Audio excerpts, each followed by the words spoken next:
ఆ రోజు ప్రకాశం జిల్లాలో భాగంగా ఉన్న ఈ కందుకూరు ప్రాంతాన్ని అప్పటి అధికారులు పోలా భాస్కర్ గారు కలెక్టర్గా ఉన్నారు. వారు అప్పుడు ఉన్న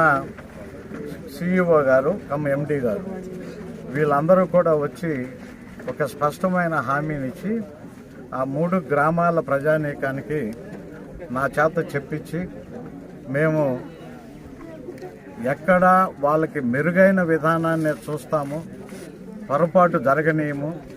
ఆ కుటుంబాలను అన్ని రకాలుగా ఆదుకుంటామని చెప్పి ఆ రోజు చెప్పిన వీడియోలు కూడా మా దగ్గర ఉన్నాయి. ఈరోజు కాలం గడిచే కొద్దీ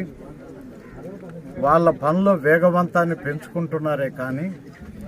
ఈ గ్రామాలకు సంబంధించిన సమస్యల పరిష్కార దిశగా అధికార యంత్రాంగం నెలలు గడిచే కొద్దీ గాలికి వదిలేసి వారు